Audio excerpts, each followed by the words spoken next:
Iki sapa iki? Wani ngebruki Nalendra Mandura Prabu Baladewa, aku ora duweni dosa, aku ora duweni luput. Sapa kowe? Kowe sapa? Kekesete Prabu Jarasandha saka negara Giri Bajra Prabu Hamsa. Pancen bener dampyak tekan negara Ngamarta kene apa sing mbok karepke? Sing mbok karepke apa? Ngrangket ratu telu, Prabu Puntadewa, Prabu Kresna, Prabu Baladewa. Piye? Ngrangket ratu telu kanggo jangkepe sesaji ludra, Prabu Puntadewa, Prabu Kresna, Prabu Baladewa. Apa ora kulak pawarta adol pangrungu? Lek nomor 4 jerengen gobok Nalendra Mandura Prabu Baladewa panjenengan ingsun iki.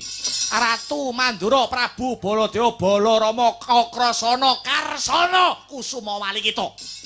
Kowe arep jajal kasekten? Kowe arep jajal kasekten, kowe ketok gagah ning tanah sabrang kono. Ketekan ning tanah Jawa, petuk biantenge tanah Jawa sesuk kelakon reso nyak kumpul karo bojomu. Ayo.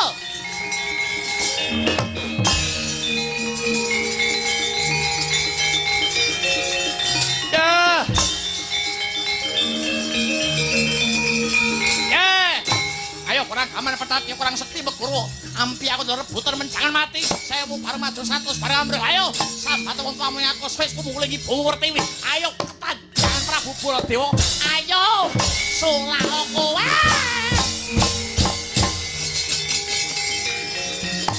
Oh.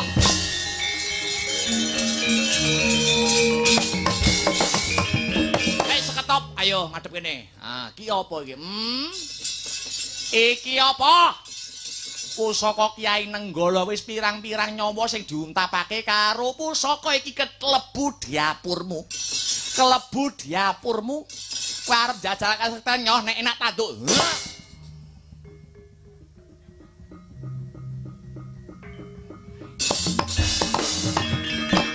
Modiar. Mati to, mati. Candima kok dilawan.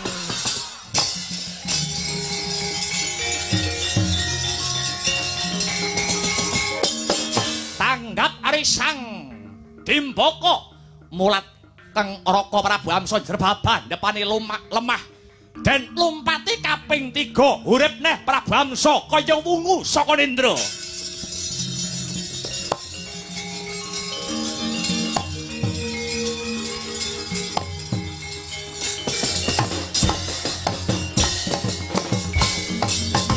Hey, hey, hey, hey, hey.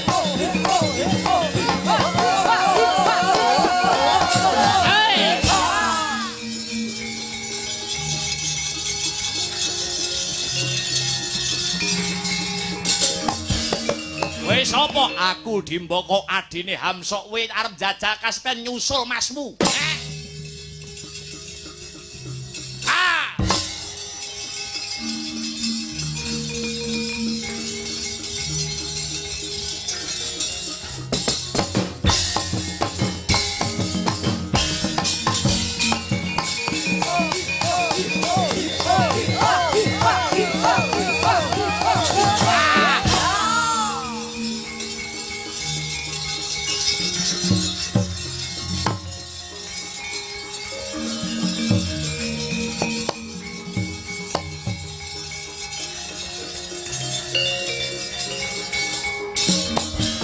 Ayo kentekan nakal kowe arep mateni Hamsa lan Dimbaka. Kentekan nakal apa?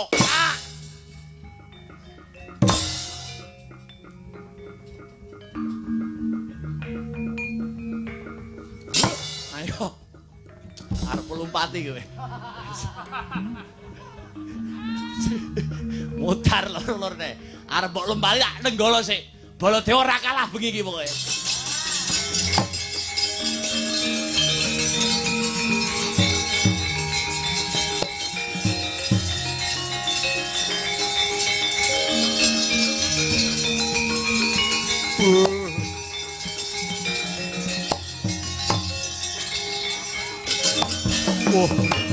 Adalah Udrawasan Sinuwun Hamsa lan Dimbaka gugur ana palagan. Yen iki mengko aku ora matur karo Sinuwun Jarasandha malah dadi lan dukane ya bali dhisik ana negara Giri Bajra dadi atur Sinuwun Prabu Jarasandha dina iki.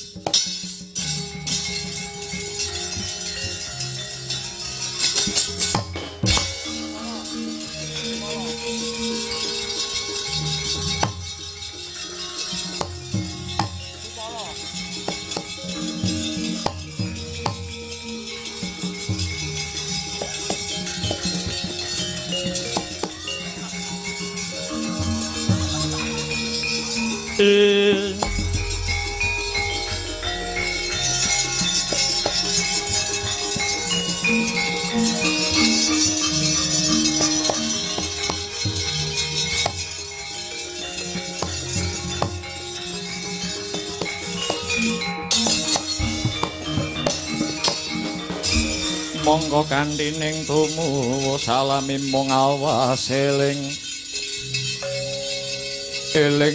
loketaning alam wih adalah ora nduga mono Yayi Hamsa lan Yayi Dimbaka tumekeng pralaya aku Prabu Sri Supala ora nrimake perkara iki aku bakal golek 1000 cara golek 1000 srana kanggo ngorak-arik para Pandhawa iki.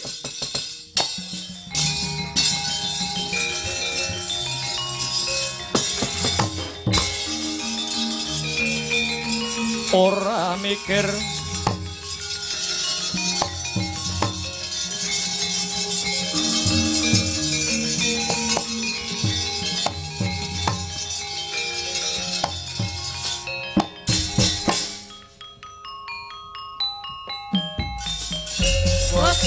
mangsa mangsa kasana gunjang ganjing ing alam donya pramanungsa punjering prakara alam nganti paring pidana nanging padha ora lumangsa yen rusak alam agesan sira aja padha ngesula kabeh ngono kabeh yang sukma mula aja padha sembrana supaya ketan tercipta.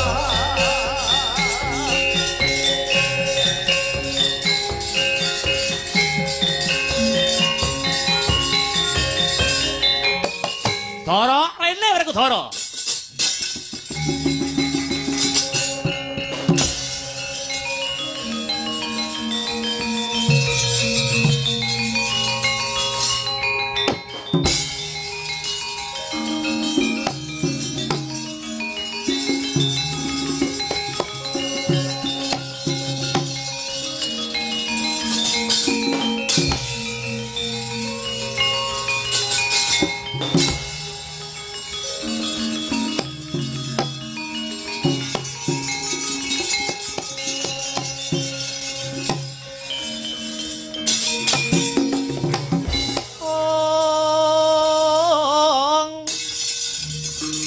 Miyat langening kalang yanagara pandamuncar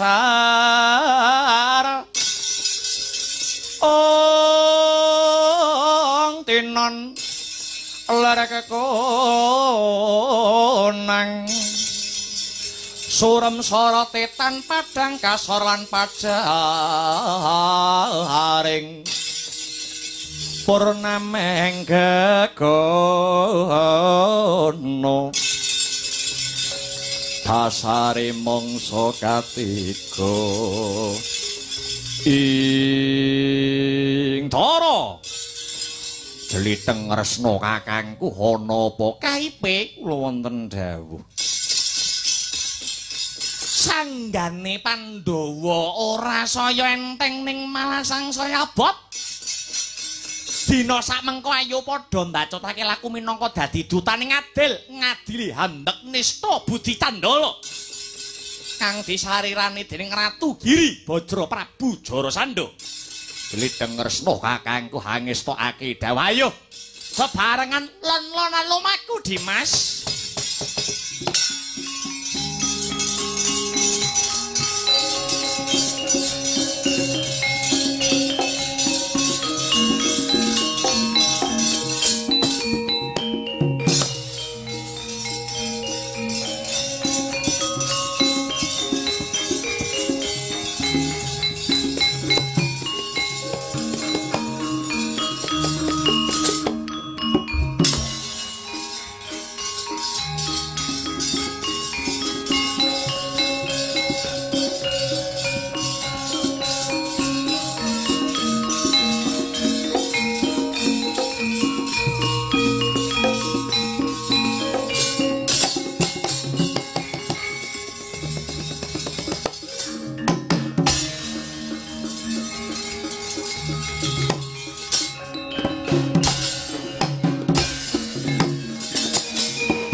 kinutang-kutang tansah bisa leladi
leren luwih dhisik leren sawetara nggo ngendhoni swasana kang kenceng Mas Gareng Dik Bagong ngono ya Le nggih.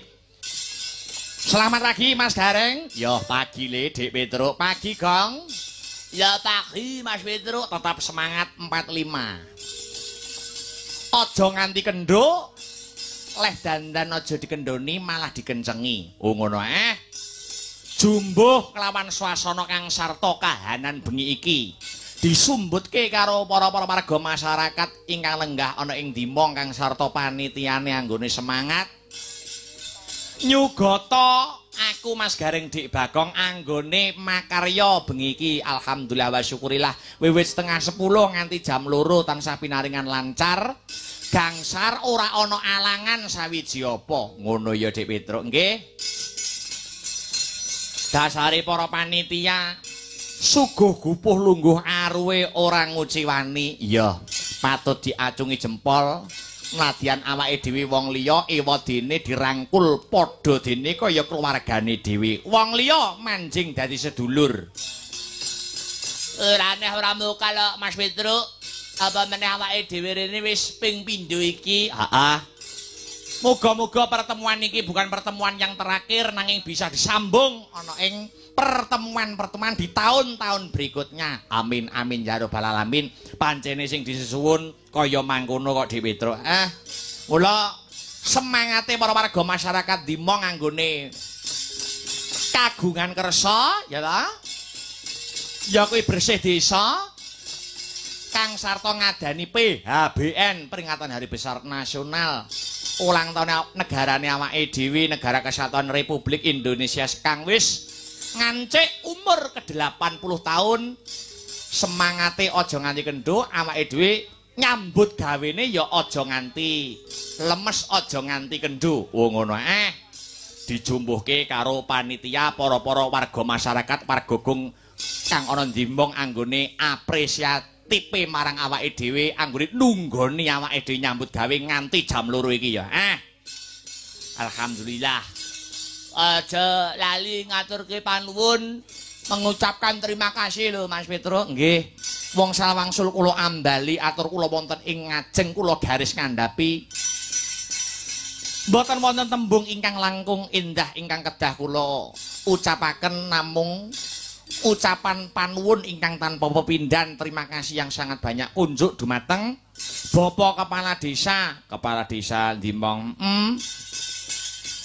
Bapak Sujarwo pepunden kula Bapak Kasun Pak RW sedaya panitia dan seluruh warga masyarakat Dimong kang wis tresna marang awake dhewe sak kanca Sanggar Seni Astabrata. Moga tanpa tresnane para warga masyarakat awake dhewe iso tinimbalan sowan maneh. Ngono ya, Truk.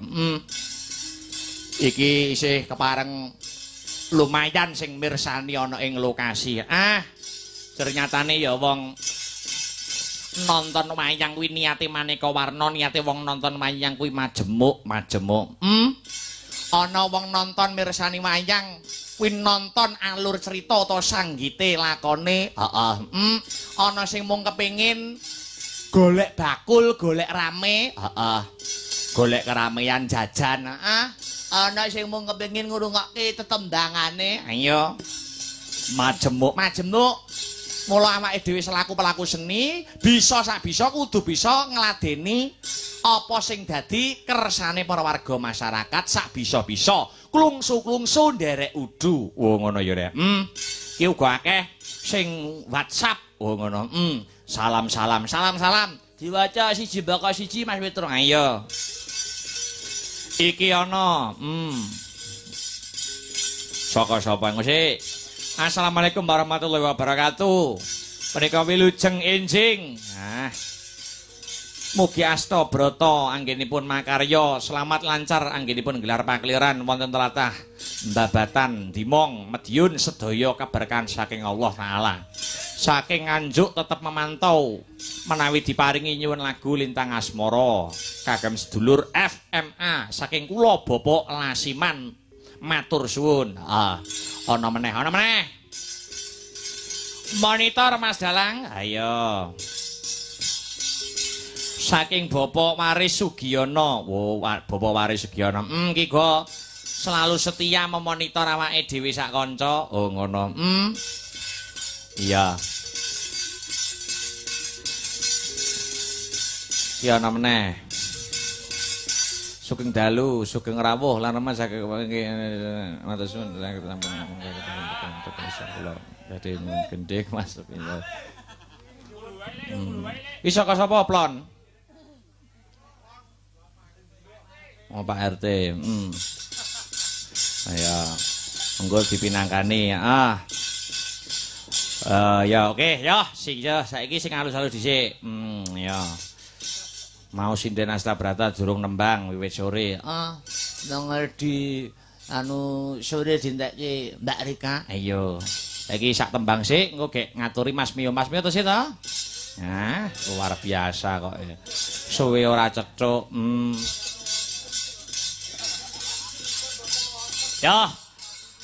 Mas Heru.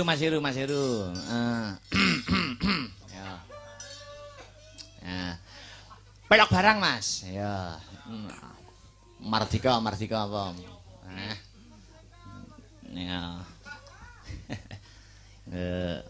Kelangenanku dadi ati. Ya.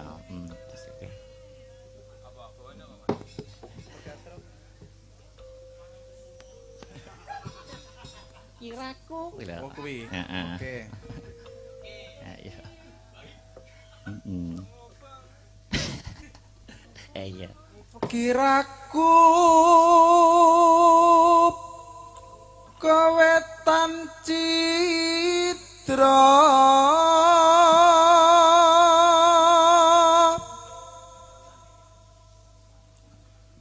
merga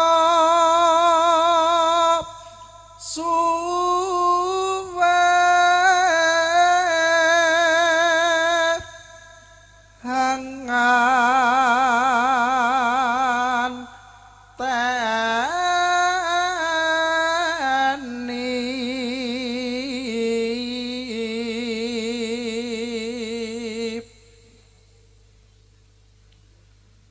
layang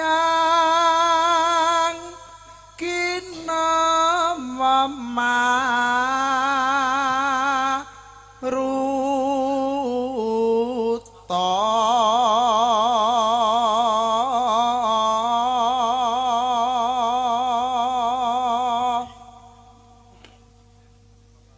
hambalangan teni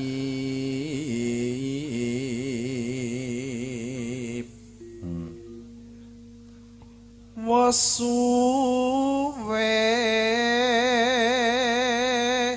hangan teni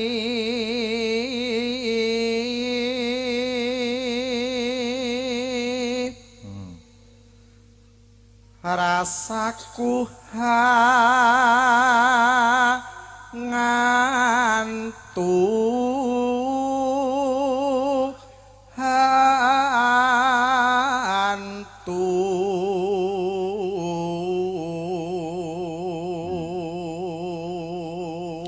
ugi katur sedaya para pamirsa ingkang memantau lumantar channel YouTube matur nuwun sampun dipun berkahi ngantos jam 2 langkung. Ya, lanjut Nasir. Ayo. Bijar krungu samaya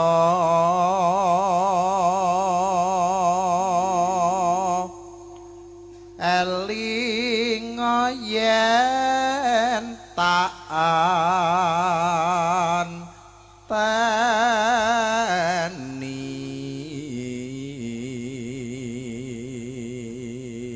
ya telaske kledang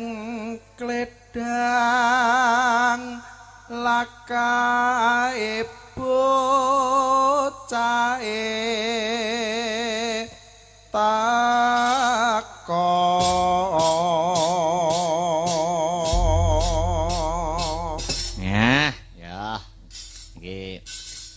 barang. Siapa lagi Mas Irena ya? Yuani. Mbak Ani lah. Mbak Ani wilujeng-ijeng Mbak Ani, Mbak Li. Ayo tak sapa-sapa sih. Enjing wilujeng dalu. Enjing no pagi no ini udah.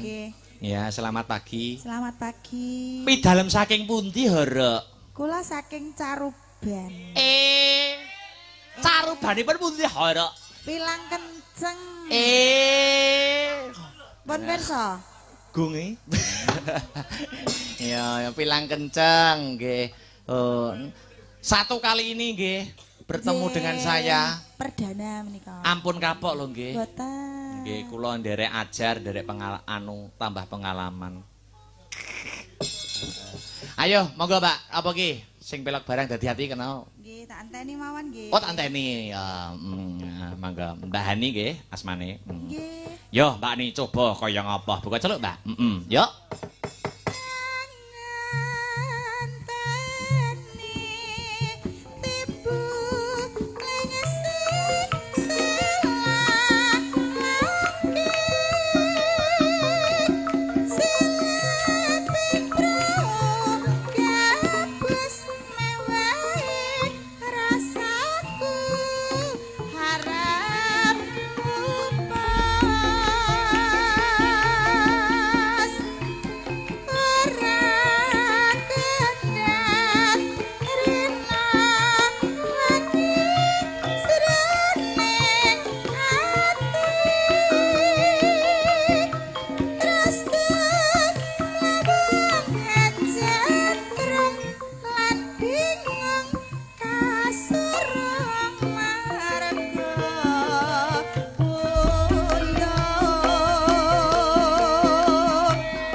Lanjut, Mbak.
nganteni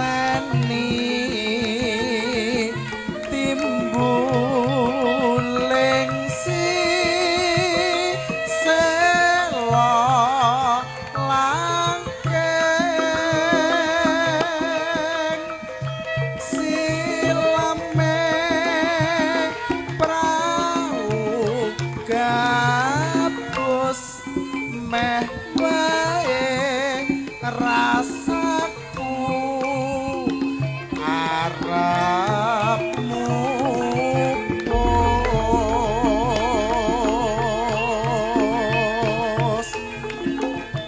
ora kendhat rina wangi jroning ati terus kumlawon anjlong lan bingung kasurung marga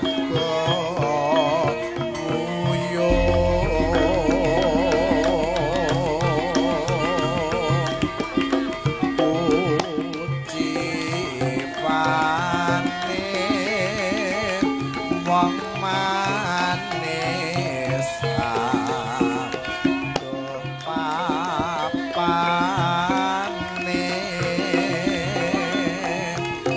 aduh sesawangan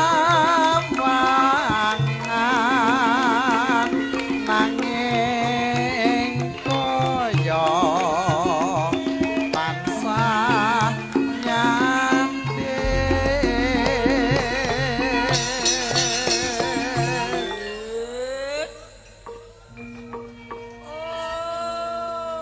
Enggak, lajengaken Mas.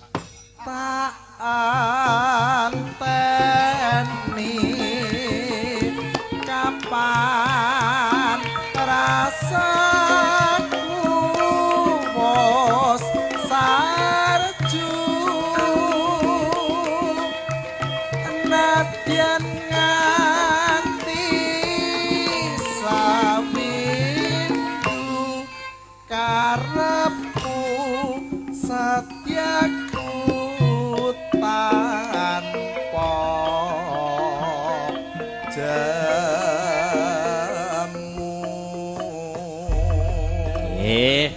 Matur nuwun.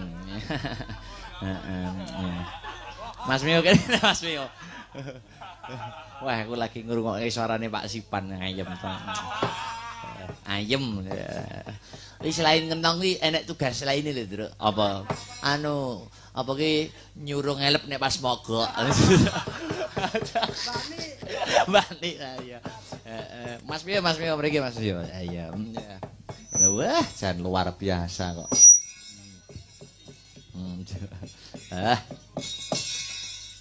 Lenggah Mas Mio. Wilujeng enjing selamat pagi. Wilujeng enjing Kang Petruk, Kang Gareng, Kang Bagong. Wilujeng enjing. Ayo. Wajan. Sampun leren, sampun istirahat nggih Mas Mio nggih. Alhamdulillah pangestunipun. Alhamdulillah. Jarak dalem jenengan saking mriki niku pinten menit? Udakara 12 menit. Wah, ya cedak no. Nggih, sedaya mawon kula aturi mampir niki wau ket siang danipun kula cekelne pitik. Wah. Nggih. Dimasakne. Ya ora engko nek cacah teko tak culne neh. Oh. Akhirnya nek dimasakne. Ngoten. Wah, nggih. Ya tak mampir, Mas. Ya alhamdulillah. Gandeng niki acarane kaya acarane sampean dhewe to mergo sampean ngrumangsani wong Dimong. Nggih, nggih. Sampean ning kene engko aja mulih sik nganti awan, aku tak jujuk omahmu. Tenan. Tak jujuk omahmu. Kadung dinteni kok bablas. Sampean teng mriki riyin melu ngresiki panggung dan lain sebagainya. Aku tak sing nyugoto Mbak Rika wae ra apa-apa. Lah kok pinter. Wah, aku kok. Niki wau ki wonten sesulih kalih putripun Ki Demang. Mbok bilih sak mangke wakilipun Ki Demang mangke kasuwun berkas wontenipun saking putripun Bapak Kasun Dedi. Oh, ngaten nggih.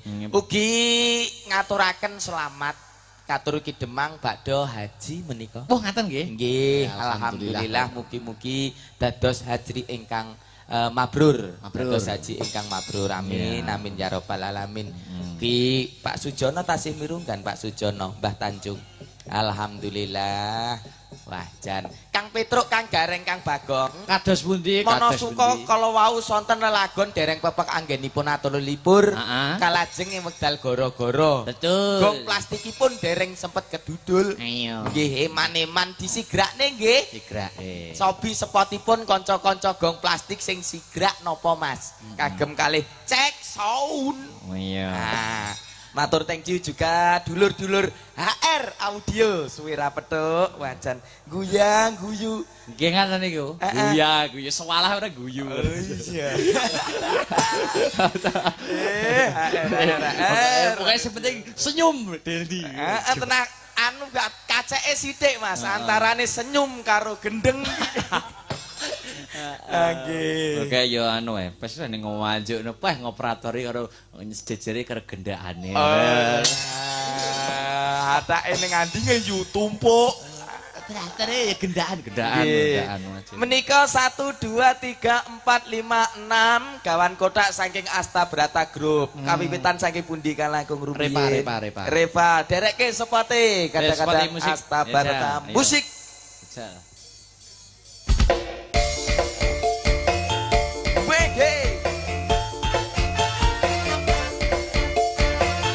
Bojo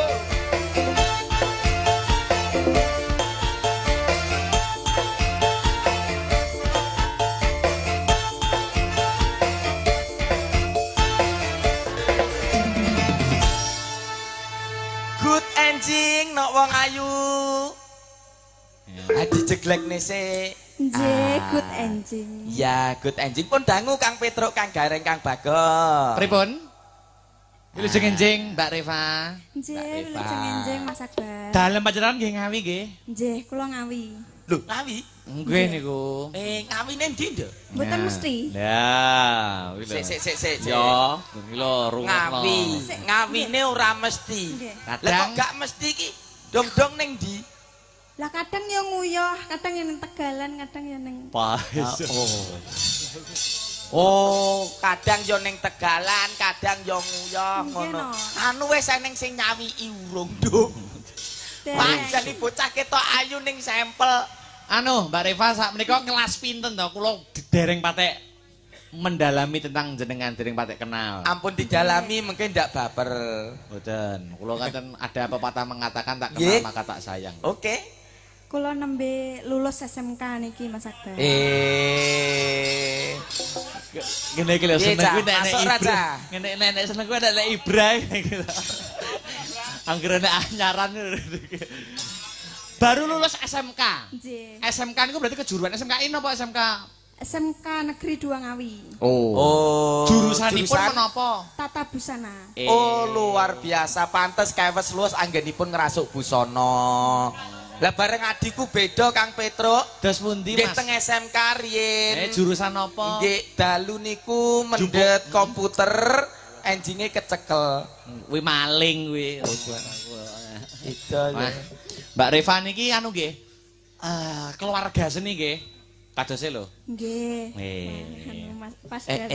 Ketoke kok sawang-sawang trontong-trontong blasteran Bapak Jawa. Bapak dalang wayang kulit. Dalang wayang kulit. Ibu sinten? Ibu anu, Ibu rumah tangga. Napa? Saking pundi Ibu? anu, bakal gorengan. Bakul Oh. gorengan nggih saking Jawa riki mawon. Njen, njen. Heeh, nek aku blasteran kok, Nduk. Pundi? Ibu Jawa, Bapak Gibas. Wedhus. Hus. Ampun kapok nggih Mbak Reva tumut Asta Brata. Nggih, Mas. Kula nderek belajar nggih. Kita sama-sama belajar nek dinakali karo cah-cah Asta Brata matur kula mawon. Wah, berarti jenengan ingkang paring pangayoman. Nggih, kula niku. Wah. Malah budak nakale pol Dek. Ingkang sigrak lagune napa nok Wis Repa? bebas merdeka. Mbak Bebas. Reva, ayo. Dangdut juga boleh. Heeh, wis. Mau napa anu, Lintang Asmara. Lintang Asmara. Lintang Asmara. Duet sama Mas Akbar? Mas Atau- Heru. Aku Mas Heru atau Mas Mio aja. Mas Mio ya. Ada Dewa Tresna juga ada. Oke, Wis milih yuk, wis. Duet diaturke. sing ndi? Lintang Asmara. Lintang Asmara ibaratnya gimbian kae iki. Ya. Ayo. Baik para hadirin yang berbahaya. Sik tak MC-nane iki lagu dangdut. Baik para hadirin yang berbahaya, yang berikut ini bahagia. Yang berikut ini orangnya cantik juga baik untuk panjenengan semua. Jenenge sapa ki nge? Reva. Iya. Tra lala asta brata.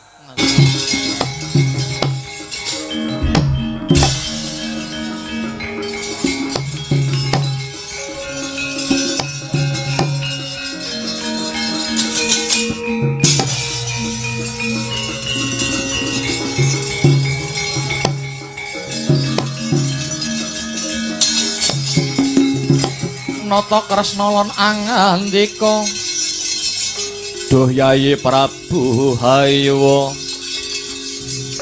sungkaweng tias mulat solaing arinira ing Warakudara lan Janaka nyanyi mandhek luwih dhisik ya Di. Aku lan Siadi sakloron wis tumekan ana ing tapel wates negara Giri Bajara. Ana ngarep iki ana wujuding gunung kang ingaranan Gunung Setyaka. Nanging ing kene sing tak rembug dudu perkara gununge nanging sawangan ana dhuwur gunung kae ana wujuding tambur. Tambur kae ingaranan Tambur Kyai Gurnita. Kaya sing tak babarake ana ing pirembugan Pasewakan Negara Ngamarta mau. Tambur kae dumadi saka kulite bapakne Jarasandha ya kuwi Prabu Briyudrata. Sapa wae kang wani mlebu ana negara Giri Bajramaton wong kuwi saka njaban rangkah. Tambur kae bakale muni dhewe tanpa tinabuh. Upama bisa tata jalma manungsa, Prabu Briyudrata kae kepengin sampurna sing dadi nyawane. Amarga sukmane Prabu Briyudrata isih nglambrang durung bisa bali marang mula-mulanira. Lalajeng kados pundi srananipun supados Prabu Briyudrata saged kasampurnaaken ingkang dados sukmanipun Duh Koko Prabu. Janaka sanget mboten negakaken panandhangipun Prabu Briyudrata kala mau Duh Koko Prabu. Tibanana jemparing Dimas. Jebolen tambur kae kareben sampurna. Manjing ana kasuwargan jati sukmane Prabu Briyudrata nuwun inggih mangestakaken dawuh.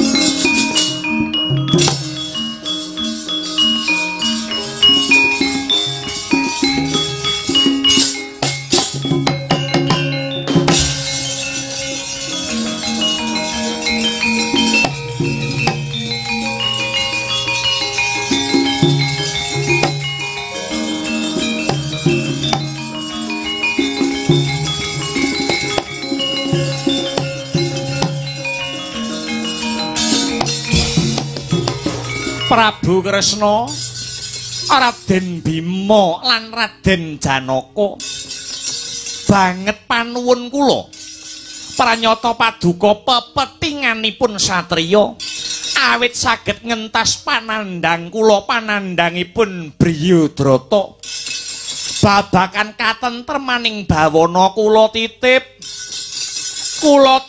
anak kula pun Jarasandha dumateng Prabu Kresna sumangga anggenipun badhe murba kang sarta masesa.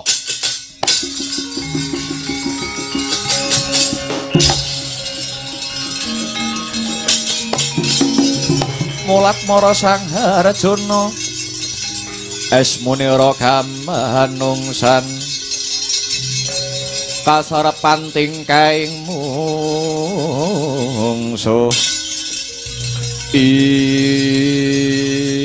Koko Prabu sampun sampurna ingkang dados sukmanipun Prabu Bryudrata. Iya Dimas. Ayo enggal nutukake lagu Jlitheng Kresna kakangku. Iya. Sadurunge mbacut si Adi sakloron tak kanthi anamur laku dadi wujuding Brahmana.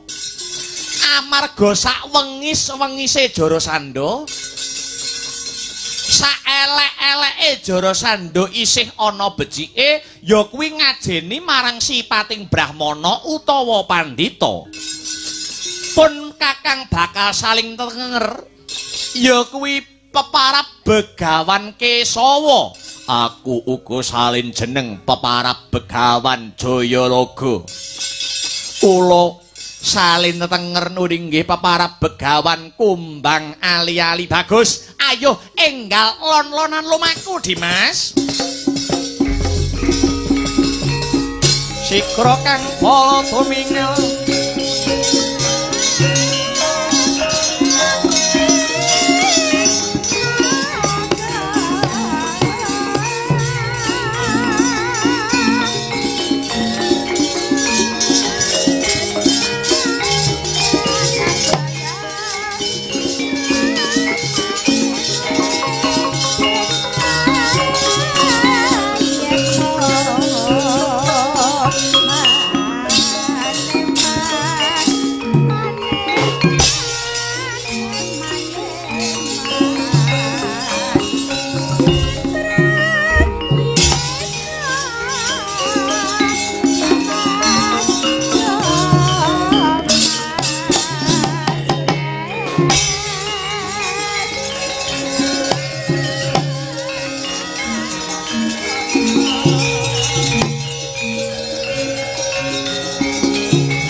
Punapata mirah ingsun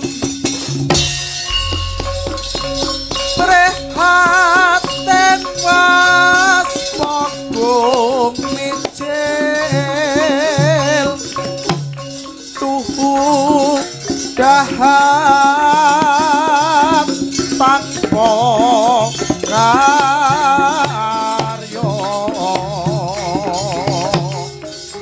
kang rinemakan Gusti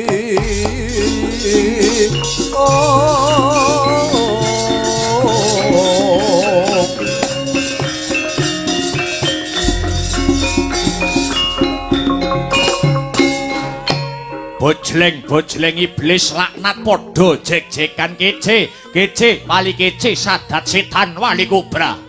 Anak anungane ndita bisa mikul dhuwur mendem jrasemane wong tua. Anakku bocah bagus, anakku bocah sigit. Jayatsena, kula wonten dawuh Kanjeng Rama Dewaji amiji ingkang putra kula pun Jayatsena. Sethithik wanci meneh aku bakal kasembadan anggonku bakal ngadani upacara syukur ingaranan sesaji Ludra konjuk marang Bathara Kala ya Hyang Ludra sesembahanku kanthi syarat sarana ya kuwi bekakak utawa nyembelih ratu 100 negara. Sediaku kalamun aku wis kasembadan nyembelih ratu 100 negara minangka tumbal sesaji Ludra bakal langgeng sing dadi panguwasaku dadi ratu mapan negara Giribajra. Kalamun wis kasembadan aku mbleh ratu 100 negara ora ana sing tak golekke, ora ana wong liya sing tak golekke kamukten kejaba mung jeneng sira anakku bocah Centara Jayatsena. lamun ratu 100 negara wis kasembatan tak bekakak wis titi mangsa kalane jeneng sira Jayatsena dadi ratu mapan oning Giri Bajra nganteni keprabonipun Rama Jarasandha kulub.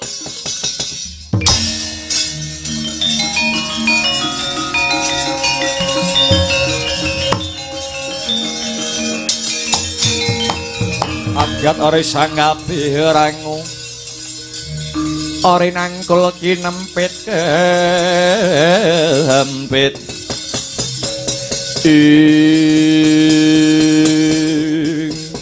duh Kanjeng Rama waleh-waleh menapa mboten kok ateges kula anampik ingkang dados keprabon negari Giri Bajra nanging kula ngrumaosi Kang putra kula pun Jayatsena ngrumaosi maksih cubluk ing pangertos maksih kutung babakan kawruh kaprajan mboten kok kula ateges nampik utawi nolak jumeneng Nalindra mapan wonten ing negari Giri Bajra nanging kula taksih ngrumaosi mboten pantes jumeneng utawi jinejer dados Nalindra mapan wonten ing negara Giri Bajra. He Jayatsena, aku ngerti sejatine apa kang ana jroning atimu. Kowe sejatine nolak dadi ratu mapan ana negara Giri Bajra, ora kok prumangsa durung pantes dadi ratu ki ora.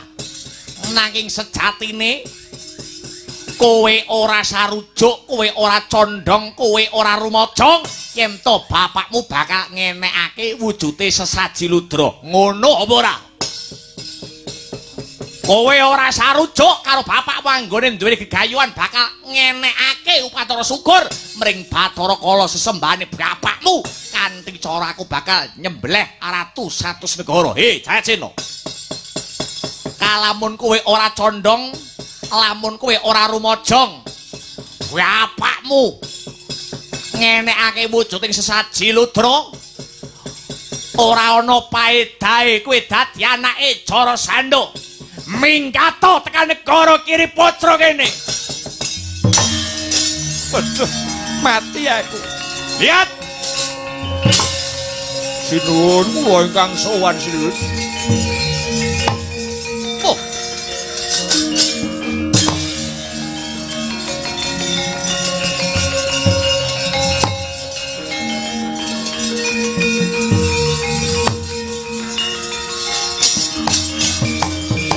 Rodo montap lereki natap duka yayah sinipi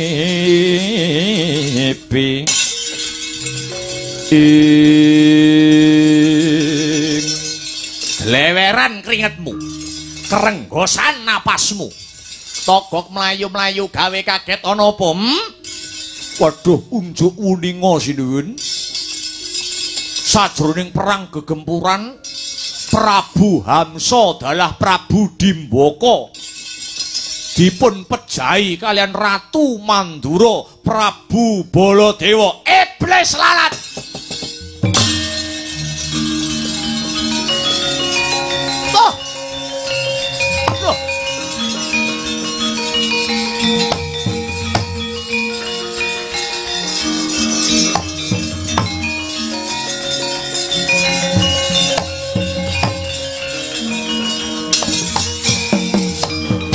Malane ngerat leketeking jagat gelah-gelahing bumi panusmaning jajelanat sukertaning bawana kekuatane wong tanah Jawa ora kena sinangga gampang kamangka mau bengi Jarasandha ngimpi kang kurang prayoga tinemune jebul abdiku sing tak tresnani Hamsa lan Dimbaka sing tak anggep tangan tengen lan kiwaku wis pepes dongok.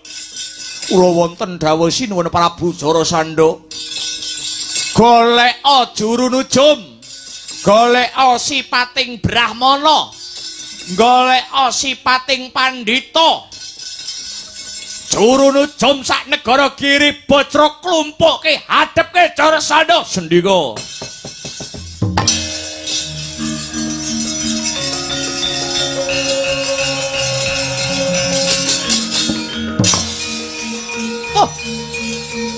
Iblis lanat.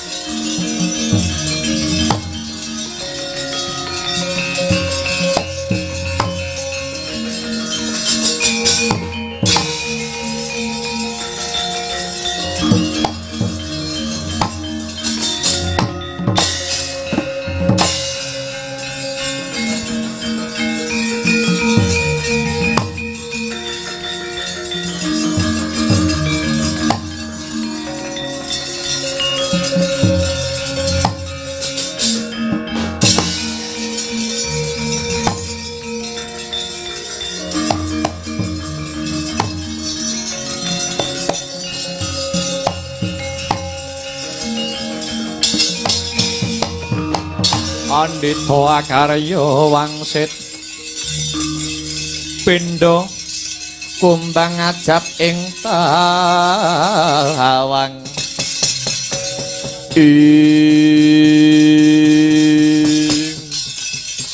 iki ana brahmana cacah 3 mara gage tepungna sapa peparape brahmana katelune sudi amastane Sang Prabu. Paparapku Begawan Kesawa. Aku Begawan Jayalaga. Kula Begawan Kumbang Ali-ali. Mapan kebeneran Sang Wiku.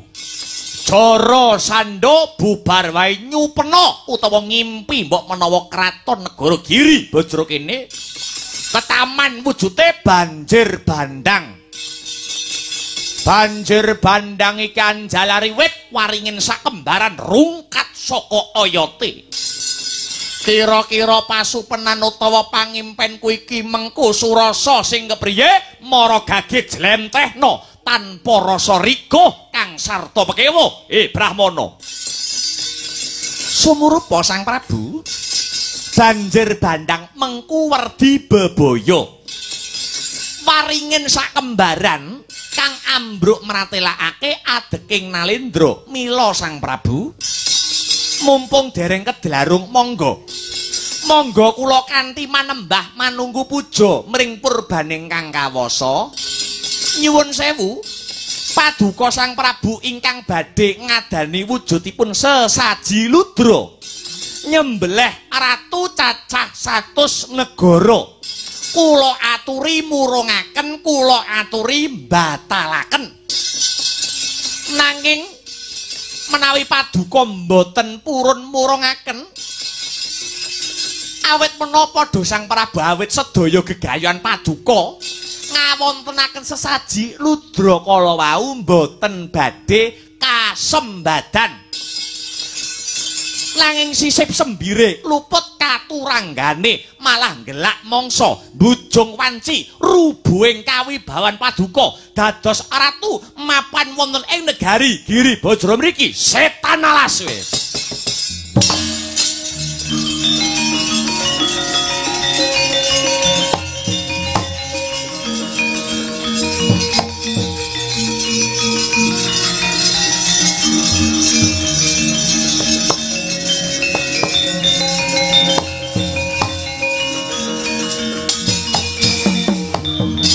Kowe arep jlentrehke pangimpenku monggo ning aja pisan-pisan kuwi nyenggol babakan sesaji ludra.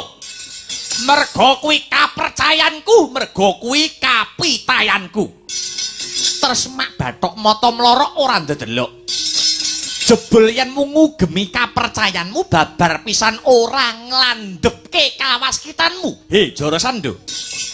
Sejatine aku dudu brahmana. Aku Ratu Ndwarawati Prabu Kresna pamonging Pandhawa.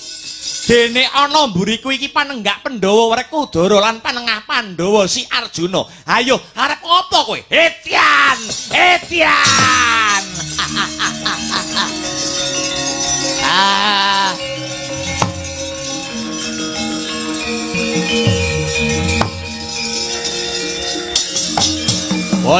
Bojleng iblis laknat padha jek-jekan. Iwak kecemplung wuwu tangeh pisane mlayu. Ayo keroyokan Jara Sandha. Ora watak satriya tanah Jawa main keroyokan. Pilih yang siji. Pilih siji ngantarane wong telu iki.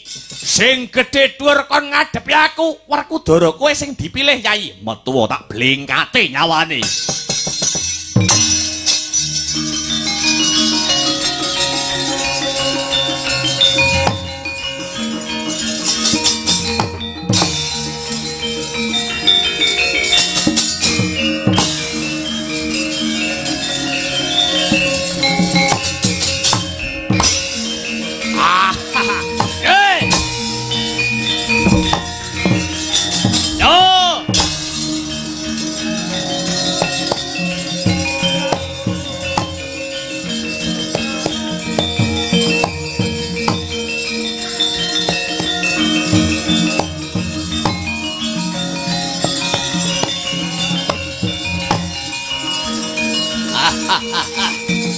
Banjur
Digara tandang risang bayu siwi are tungkul manembah anglere boyo kuntap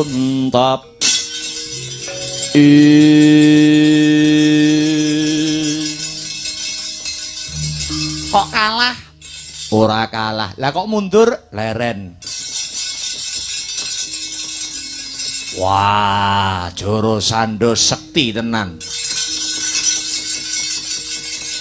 ndak tibani kuku Pancanaka babar pisan ora ginawe rasa.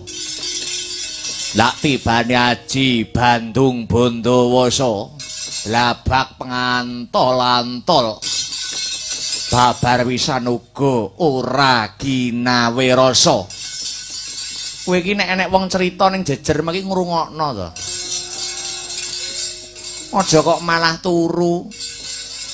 Sing ndi to? Lah wong pun Kakang wis cerita sak sore piye larah-larahe laire si Jarasandha. Laire Jarasandha wis tak babarake kanthi cetha ngeglo kang tanpa warana nganti Jarasandha dibuang ning alas karo bapakne merga bapakne isin merga wujude separo-separo. Sandangan sing pating gedubel kae mung kinarya nutupi pengapesane jajal. Wong kuwi yen separo-separo piye carane mateni Werkudara? Jaluk pamit.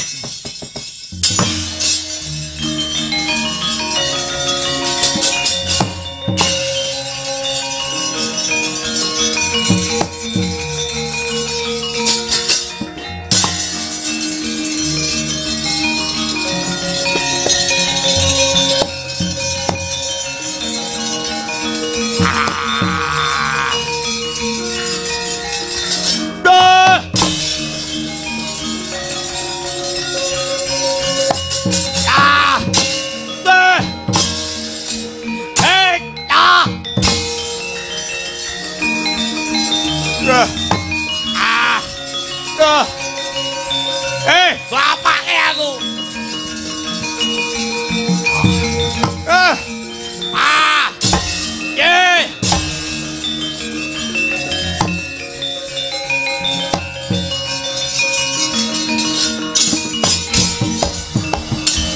Noyah nayuh Baskara titi mangsa dupi imut mring pengapesane Prabu Jarasandha risang Werkudara ngetok karusan kang pungkasan.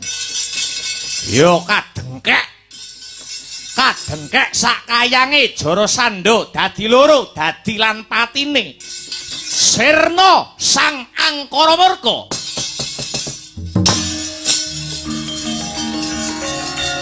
Bobong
Sena karta mrehtar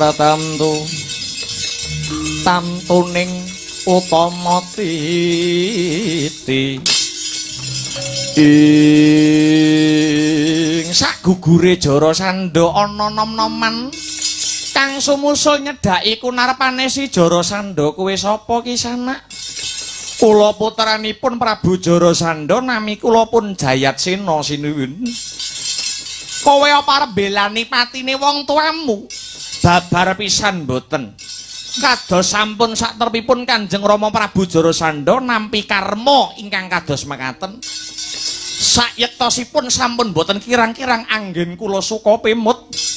Nanging Kanjeng Rama boten ndahar ingkang dados atur kula. Syukur kalamun kowe ngerti marang kaluputane Sudarmamu. Giri Bajra kene dadekno kamuktenmu. Giri Bajra kene wiwitana nandur bebuden kang rahayu. Ngestakaken dawuh sinuwun. Luwarana Ratu 97 sajroning pakunjaran sandangana sandangan kang becik. Krana Bakasun kanthi marang negara Ngamarta ngadani sesaji Raja Suya nok-noknon dhateng sendika ngestaken dawuh Dara. Piye? Ayo enggal bali ana praja Dimas. Lewat tepining lepen tempuran kang bening banyune ngestake dawuh Jeliteng Kresna kakang.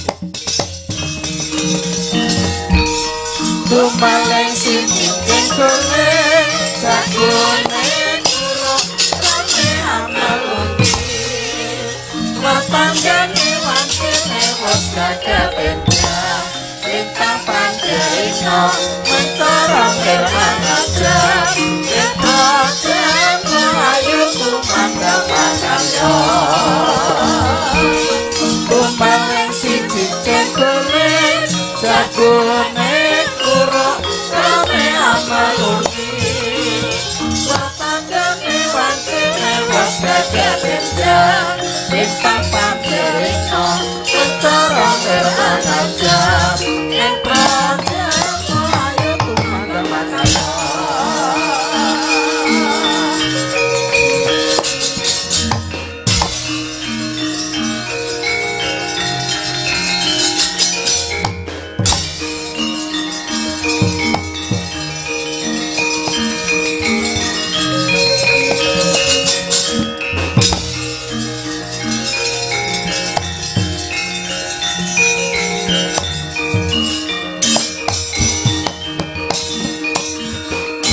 Niyata laruta saking kutha Sakuragala yen adan hamutusa Sang Sri ing Putu Prabu aku eyangmu Prabu Matsapati kang makili Nalendra 100 negara kanthi lila legawa kang sarta gambiraning manah wis nedya nyembadani undangan anggone para Pandhawa ngadani upacara syukur sesaji Raja Suya. Pun eyang uga mangkono Putu Prabu. Pun eyang ing Talkanda makili para Brahmana 7 wis sawega angidung suci amantra rahayu. Tandha tarima kasih mring purbaning Gusti kang Maha Asih. Mara gage Ayo mara gage enggal diwiwiti adicara sesaji Raja Suya iki ngger.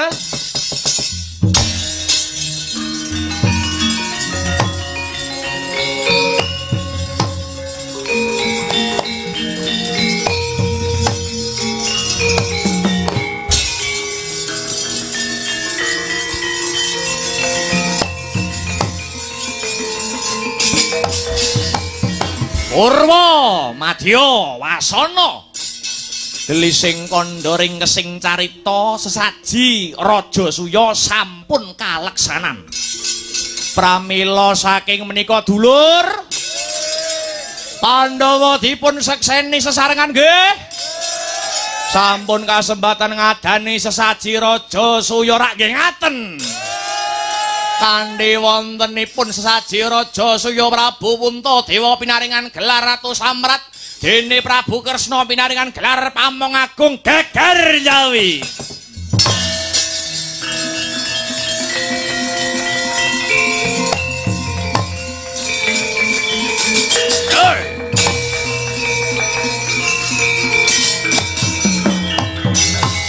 Dipun tepangaken kula Ratu Cedi Prabu Supala. Kula mboten sarujuk wontenipun sesaji Raja Suya menika. Prabu Puntadewa diparingi gelar Ratu Samrat utawi Ratu Agung sing agung niku napane? Ratu Klemar-klemar kaya laler apa meneh Prabu Kresna. Dinobatke dadi Pamong Agung. Wah, sing gembelo sing dadi ndase. Kresna kok Pamong Agung wong mantan maling, mantan gento dikira Supala ora ngerti sejarahe Ratu Ndwarawati.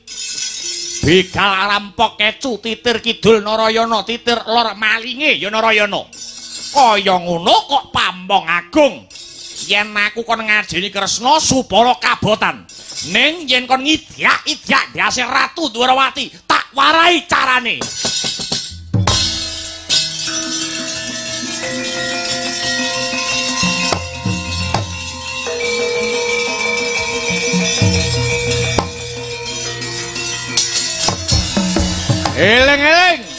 Prabu Kresna titise Hyang Wisnu ora rengu ning malah gumuyu sajroning kalbu.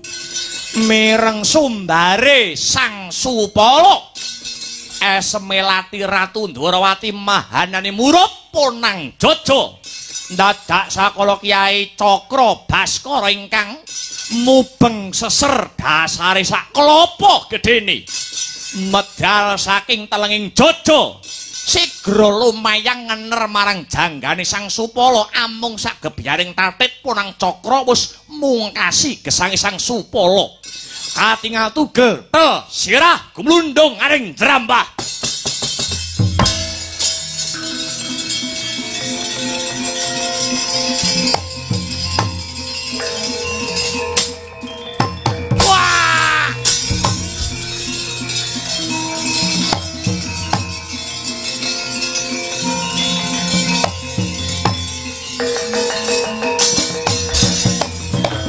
Warakudara, Dledeng Kresna kakangku, piye aja lena. Senadyan Supala mati, nanging ragane kudu dibuang.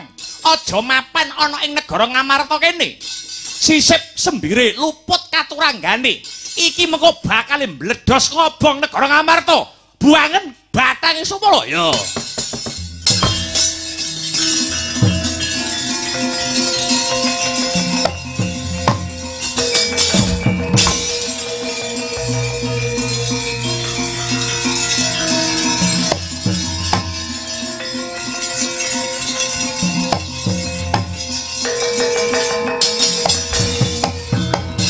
Eyang Prabu Matswamati kang wayah nyuwun pangapunten menawi adamel gugup garagapan ingkang sami lenggah. Ora dadi pangapa Kresna, aku wis ngerti kok sejarahe Supala. Pancen kodrati kudu mati ana tanganmu. Sing luwih wigati sesaji Raja Suya wis bisa kasembadan kagelar.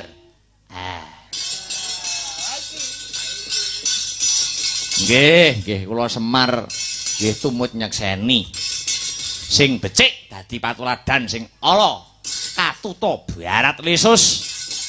Lalakon saratri kenging kinarya kaca benggala. Bejo